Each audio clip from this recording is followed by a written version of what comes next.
4 rules that make reading easier. So let's see what we can do today. Got some interesting stuff lined up for us. So I think I'll just start with the first one. So the first one is that the H is silent. Yeah, did you all know that? The H is silent. And believe it or not, there are people who don't know that though. And it's okay because, everybody or most people are beginning learners. So it's okay if you didn't know that. But a lot of the students who were in my class last week, they were saying, hola, hablo español. Like they didn't know that you don't pronounce the H. The H in Spanish does not make a sound. You can think of it as there for decoration. So let's say if you have the word hola, say if you have the word hambre, say if you have the word, a good one, hotel. Yeah, we talk about that one when we do travel Spanish. So yeah, believe it or not, the H is there for decoration. So it's not hola, it's hola. It's not tengo hambre, it's tengo hambre. It's not donde está el hotel, it's donde está el hotel. So I want y'all to know something, that the H is silent. So why don't you just look at this H and then imagine it being crossed out. Look at this H and imagine it being crossed out. Look at this H and imagine it being crossed out. And then all you're pronouncing is the rest of the word. The H in Spanish is indeed silent. So it's hola, hambre, hotel. Somebody give me another example. If you have another example, you can put it in the chat of the silent H. If you have another word example you want to put in the chat, you can do so. But I want to talk about another rule. So that one was the silent H. But I want to talk about the best friends here. The best friends here. The Q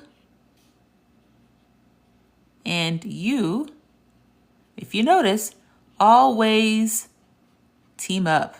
Now, one thing about my teaching style, as you can see from my channel, I enjoy teaching patterns and teaching people how to recognize things.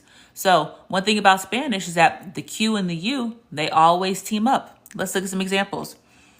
Rarely, if ever, as far as I've been speaking Spanish, I've not seen a time where those two letters are separate. You can always see them together. So words like queso, words like quince, words like, I got one, quién. All right, so those words, if you notice something, they all have the Q and U together. All of them, every time. The Q and U always team up in Spanish. Queso, which is the word for cheese. Quince, the word for 15. Quién, the word for who. If somebody has another example, you can put it in the comments. You can put in the comments if you have another word for Spanish where the Q and U are always together. And that's a pattern that I recognize. So that's just a cool little fun fact. A fun fact that the Q and U, they are always together. It's a very good pronunciation rule to remember that the H is always silent. Oh, gracias por... Oh, thank you. I see the heart. Thank you, Diana. Gracias por mi corazón. Thank you for my heart. Corazón. Thank you. Oh my gosh. And actually, that word just brought me to the next, to the next rule. So let me actually go on to the next rule, because that when I said the word corazón, that helped me to remember the next rule. So yeah, the next rule. Not sure how many people knew this, but a part of my pronunciation lessons is that the Spanish Z, I just put the Spanish Z sounds like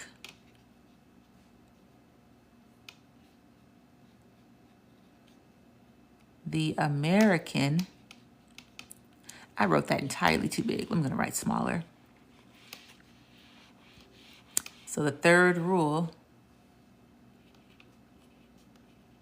the Spanish Z sounds like The American S. Now, not too many people usually talk about that, but I'm going to talk about it. So the Spanish Z sounds like the American S. So let's look at an example, because when Diana sent me that heart, the Spanish word for heart is corazón, but that's not necessarily how it's spelled, though. This is how it's spelled. It has a Z in it.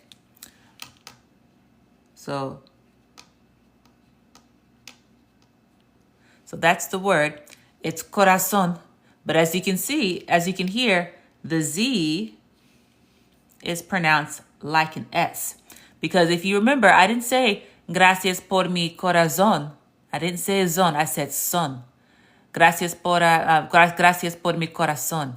So the Z in Spanish is actually pronounced like an S. Okay? And I'm going to show you another example of that. Another example, in high school when we learn Spanish, a lot of our teachers are oftentimes not Hispanic teachers, so a lot of times they're Americanized teachers, but they may have told you or allowed you to get away with saying zapato. It's the word for shoe. So if they let you say zapato, that's not correct. It's going to be pronounced zapato. Zapato. This Z is pronounced like an S. So anytime you see a Z in Spanish, you want to make the S sound. Zapato, corazón. And it just comes, with practice over time, but at least you are learning to recognize the pattern first. Learning to recognize the pattern that the Spanish Z indeed sounds like the American S. So corazón, zapato. So that is a pronunciation tip that will help you to sound more fluent. Now, if you pronounce it like a Z sound, yes, they will understand you. They will know what you're talking about. But we're trying to do two things here. Yes, you want to be understood, but you also want to have fluency and you want to sound natural. So if you want to sound natural, then you'll want to pronounce it the way the natives pronounce it. And the American Z's are pronounced like S's. That is just the way their language is. And you want to sound natural. Put a 1 in the chat if you want to sound natural. Because I assume that is why people study Spanish, to sound natural. So, and then the fourth rule. Ay, qué bueno. Veo número 1. So, the fourth rule. Sorry, y'all. This board is small, so I had to erase this in order to get back up to the top. But that gives us a chance to review it before I get on to rule number 4. Because remember, there are 4 rules that we're going over today. So I already said the first rule. So for those of you who are just now joining us, we're going over 4 sounds in Spanish that are going to help you to pronounce the words better. So I already told you rule number 1, the H is silent. Okay, so that's where we get our words like,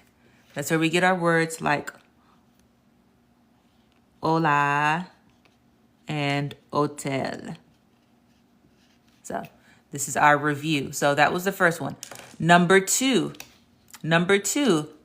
rule that helps us to read Spanish better. And that is Q and U team up. Okay, so remember I talked about queso, 15. Wherever there is a Q, the Q and the U are just always together. That's just how it is in Spanish. The Q and U, they are like always together. The third rule, the 3 out of 4, is when we just learned how the Z sounds like the American S. So that was words like, instead of saying zapato, it is zapato. Okay, it's pronounced like an S. Instead of saying instead of saying corazón, it's actually pronounced corazón with an S. And then our last but not least, number 4, the 4th rule that helps us to pronounce and read Spanish better is that the CH is always going to make the ch sound. So let me write that down. CH always sounds like, always sounds the same. It's always going to sound like CH, which is the ch sound. So what do I mean by that? So basically we keep it simple. Like I know, like, you know, in English, you know, it can be, the CH can be like take the word character, for example, and the word chocolate. So in English, you can very well see the CH is in both of these, but do they sound the same way? Or is it character here and chocolate here? See, English, the sounds like to play games and change sounds. But I'm here to let y'all know that in Spanish, the CH is always going to say the same. So if you have the word chico, which is the word for boy, if you have the word mucho, okay, which is much. If you have, let's see, yeah, even the word chocolate. So even the word chocolate, guess what? The CH is always going to be the same. And don't worry, anybody that is just now joining us today, it's okay. I'm going to put the replay over on my YouTube channel. My YouTube channel is the same name as I have here on TikTok, Black Girl Spanish, and this replay will be uploaded over there tomorrow. So that way, if you came in the middle of the lesson, it's okay. I got y'all. But yes. So these 4 rules are going to help you sound more native. Okay. I want you at the end of the day to sound more native when you talk, because that's going to help with your fluency. The more you can sound like a native speaker, the way better off it'll be, the way easier it is to actually, you know, speak in Spanish. And we go over these the first day of class when I teach, because I'm currently teaching a class now, but I'll be holding another class next week where we actually talk about this. So if you all are just now joining us, I do teach live classes. And my next one coming up is Spanish Summer Camp for Adults. So this one is going to be going on next week and into July.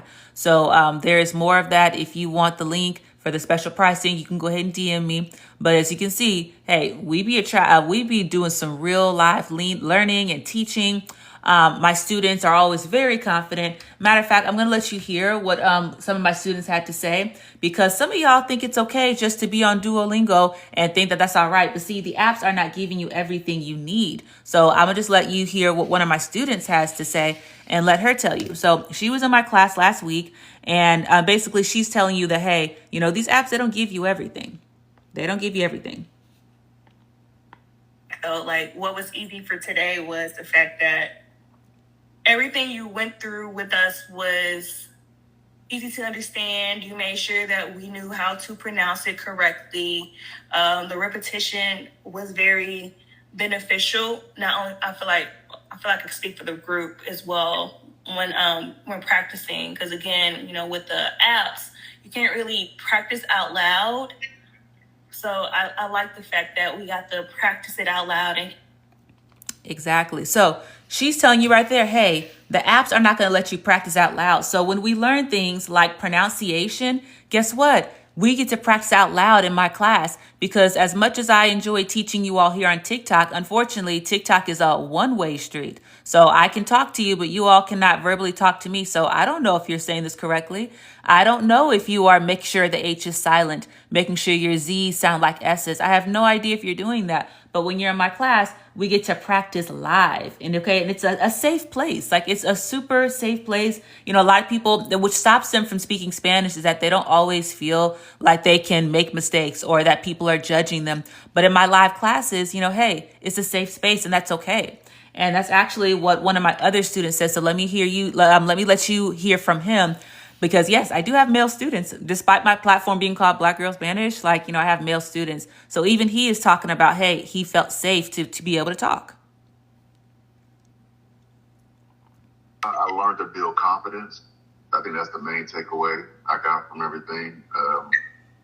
There's no way I would even try to talk to somebody in Spanish before this, and just everybody here making it like a safe space so people can, you know, feel all right to make a mistake, because I think that's what holds a lot of us back, is making mistakes.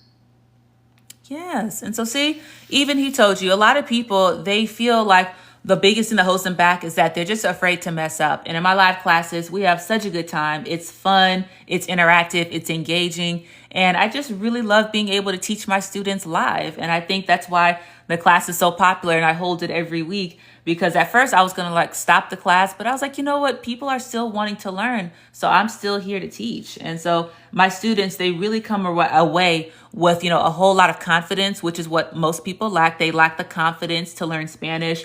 They don't really have the safe space to learn it. They think that learning on an app is enough, but these apps are just there to provide you with participation points. Like, yay, you're on day number 300, but you still can't speak Spanish and we don't care. So, you know, these apps, they're there to keep you engaged on their platform, but are they really helping you? Like, can you get off there and have a conversation? Can you follow a conversation? So that's why in my class, it's so much fun because I'm teaching you all how to follow a conversation. You know, you're going to learn how to hold simple conversations and ask and answer questions, understand basic sentence structure, talk about even job Spanish. Oh my gosh, thank you por mi corazón.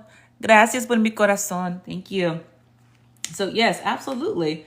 And what makes it so cool is that, you know, I have so many students, you know, you're welcome to go on my website and look at the testimonials, but I even have like testimonials from people who have emailed me like, oh my gosh, like, you know, Black Girl Spanish, this course was worth every penny. To be honest, I think you should charge more in the future, you know, because the way you explain concepts, taught material and made it fun is phenomenal. Tell me when your next class is because I'll be the first in line to sign up. Thank you so much for the amazing class. So all of that is on my website under testimonials. So you can go back, you can hear from the students, you can read from them because I have clips and screenshots from their emails. So you can really hear from them that, you know, this class is so needed because there's so many adults that want to learn Spanish, but never really had the environment to do so.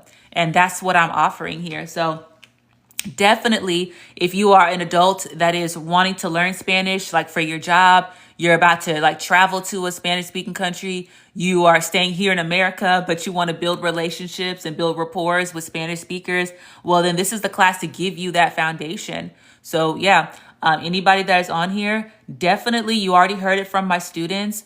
You already got the mini lesson for today. Of course, unfortunately, I don't know if you all are saying it correctly, but join my class and we can talk about it together so that you can learn more pronunciation. You can get more, you can do more, you can feel more confident. Then yes, by all means, come on through. So if you are looking for like the specialized links and pricing, then yeah, go ahead and you can DM me. I will go ahead and I will get you the information, but this is the flyer. After this live, I'm going to post it to my stories. But for right now, if you want to DM me here on the live, I can give you the link to it right away because I am pre-enrolling on it now. So we're starting to enroll for it now and spots fill up relatively quickly. So Professor Cozy. Oh, I like that name.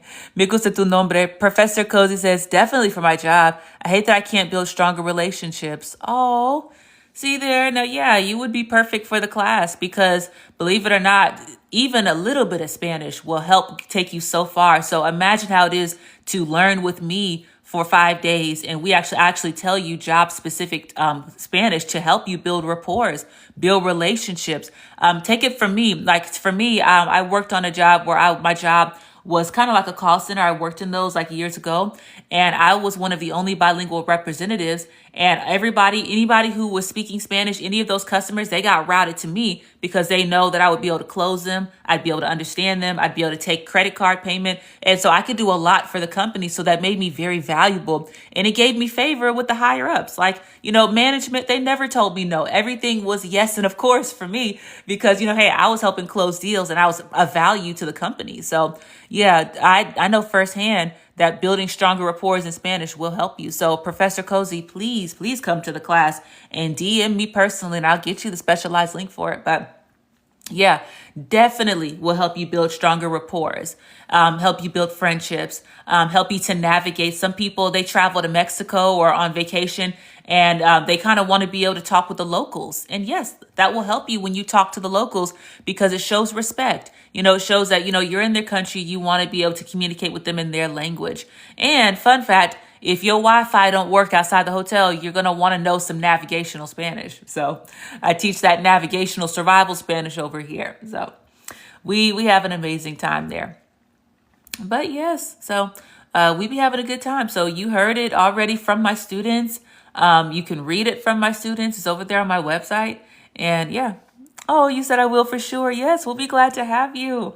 Yes, I'll be so glad to have you too, because I definitely had to close my doors last week after a certain point because I only let in a certain amount of students because I keep it a very close-knit environment. I want for everyone to have that safe space to be able to talk and to be able to communicate, because if it's 100 people on a class, yeah, that's all well and good, except everybody don't have a chance to talk. Some people don't feel seen. So I make it a small enough group to where, people feel comfortable talking and everybody can get a chance to ask me a question if they want to, because it's not just me teaching. It's also me talking. We talk in the classes too. So absolutely. So let's see. So quiz time here. So I'm going to go ahead and cover this up to see who was paying attention.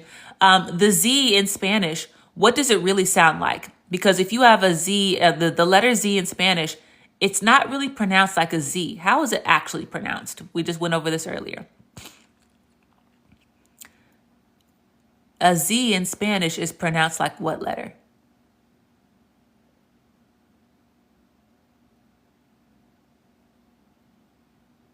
Yes, exactly. Like the S. Exactly. A Z is pronounced like the American S. So instead of saying zapato and corazon, it's actually zapato, corazon. So just remember that, yes, the Spanish Z sounds like an American S. Zapato, corazon. And if anybody has other examples, then they're free to put that inside the chat. But yes, absolutely. So it has been so much fun. I always like coming on here on Tuesday nights. Tuesday nights is always my time that I come on.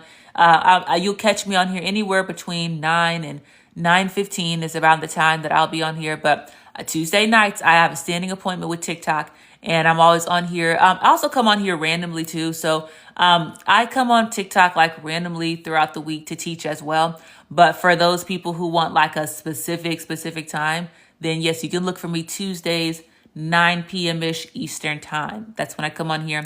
And for anybody that showed up late to the party, it's okay. I'll be taking this and I will be uploading the replay to my YouTube channel. And my YouTube channel is the same name that I have on here, Black Girl Spanish. And you'll be able to go on there and see the replay, and you'll see what you missed from the beginning. Also, all the other lessons too, because I upload my other replays that I teach. So that's just, a place for me to house all of the mini lessons that I teach on here.